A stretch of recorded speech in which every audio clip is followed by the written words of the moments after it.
morning. It is Monday, February 9, 2026, and you're listening to the Mediterranean Security Outlook. Today, we're turning our eyes to the basin. That ancient stretch of water between southern Europe, North Africa, and the Levant. It's always been a crossroads, but the last 2 weeks have seen some significant shifts. It's a region that never really sleeps. And looking at the data from late January through early February, the board is definitely being rearranged in real time. We're seeing everything from a diplomatic thaw in Cairo to, high-stakes energy plays in the Sirte Basin. And a weather system that has completely changed the calculus on maritime risk. Our mission today is to provide a deep dive, a briefing designed to cut through some of that noise. We want to look at the patterns, the decision makers, and most importantly, what this all means for the weeks ahead. Exactly. We aren't here for the breaking news banner.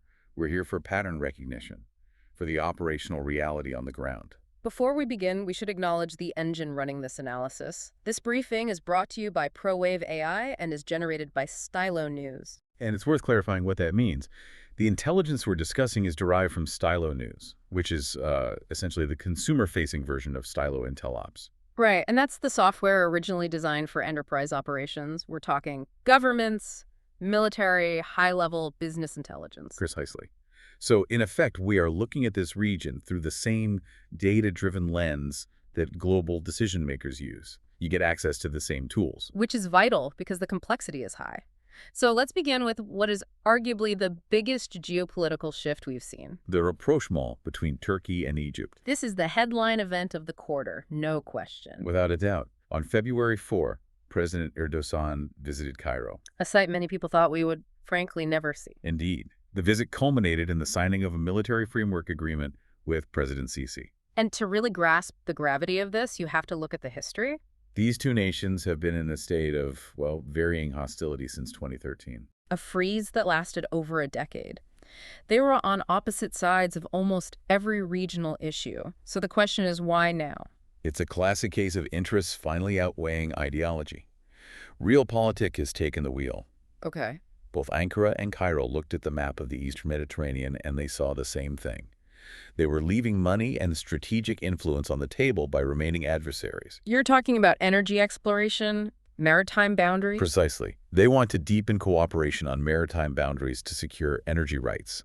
But maybe more importantly, by aligning, they create a formidable counterbalance to other players. Specifically Greece and Cyprus. It's a move to check their influence. By shaking hands in Cairo, they're complicating the maritime claims made by Athens. A new center of gravity. It is. And the international reaction is telling. Sources like the Ukrainian outlet Glavcom are viewing this through a much wider lens. Right, that was an interesting take. They see it as a strategic win that limits Russian influence in Africa and the Middle East. That's the ripple effect. A united front between Ankara and Cairo creates a much stiffer barrier.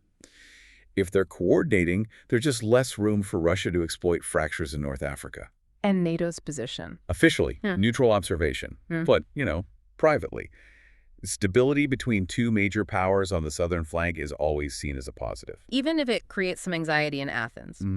Now, just as we see stability forming there, we look next door to Libya, where things remain incredibly volatile. That's putting it mildly. In early February, we got confirmation of the killing of Saif al-Islam Gaddafi. The son of the former leader, killed in Zintan. Yes, and this is a major destabilizing event. He was a symbolic figure, a sort of totem for a large segment of the population. So for the local Libyan factions, this removes a major piece from the chessboard. It does. It completely alters the dynamics of any future elections. The Gaddafi loyalists have lost their primary figurehead. And yet, and this is where it gets really interesting, despite this failed state status, Western oil majors are doubling down. It's a paradox, isn't it? We're seeing BP, ENI, Shell, Chevron, all renewing investment. It proves that old saying, money follows the resource, not the piece. The Libyan National Oil Corporation is targeting 2 million barrels per day by 2028. And deepwater drilling has resumed in the Sirte Basin. For the first time in 17 years. 17 years? That is a staggering statistic. It signals a very specific type of confidence. They're betting on a green zone strategy. They believe the oil infrastructure can be insulated from the political chaos. A high-risk, high-reward play. A very high-risk play.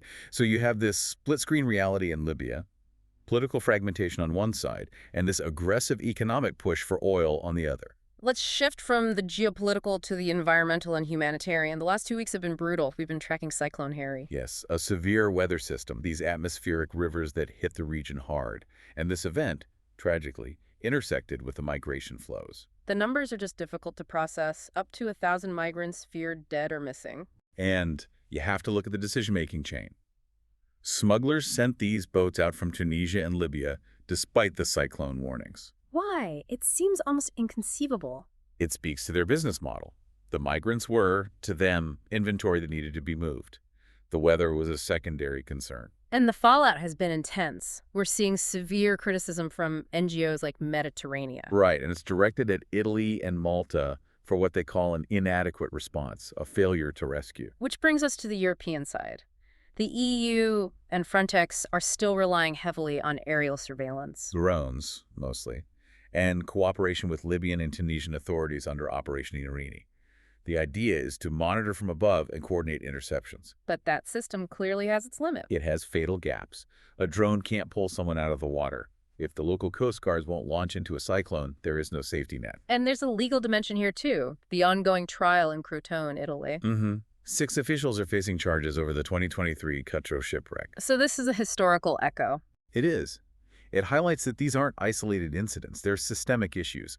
The trial is basically asking, at what point does a law enforcement operation become a search and rescue mission? An important question. And on migration, there was also a report from the Soledad Safety Network on January 31st. Yes, this changes the map.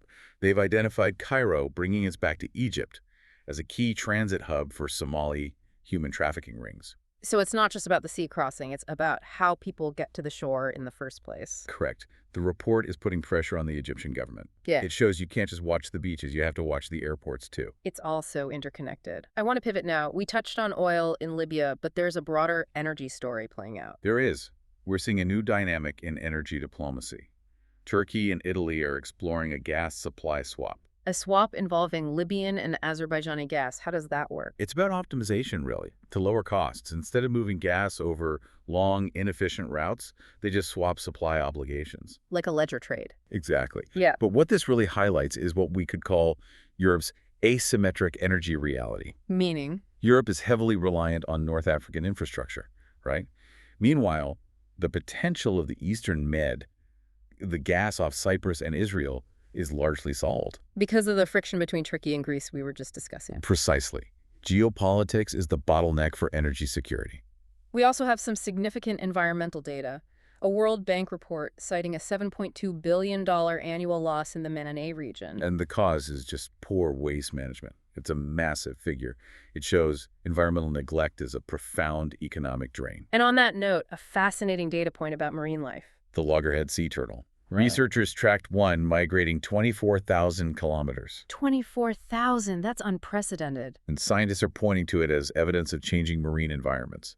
Warming waters are forcing species to alter their behavior. We're also seeing Sahara dust clouds impacting air quality as far north as Greece. The whole environment is becoming more volatile.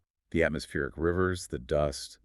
The stage itself is becoming unstable. Amidst all this heavy news, there are some indicators of normalcy returning to the region. It's important to balance the ledger. On February 7th, the 2026 Winter Olympics officially opened in Milan and Cortina. A major focal point, bringing the world's eyes to Italy for reasons of sport, not crisis. Exactly. And in tourism, Carnival Cruise Line announced historic cruises to Africa, Tangier, and Tunis starting in 2027. That seems like a bold move. It is. It's a strong signal of long-term industry confidence.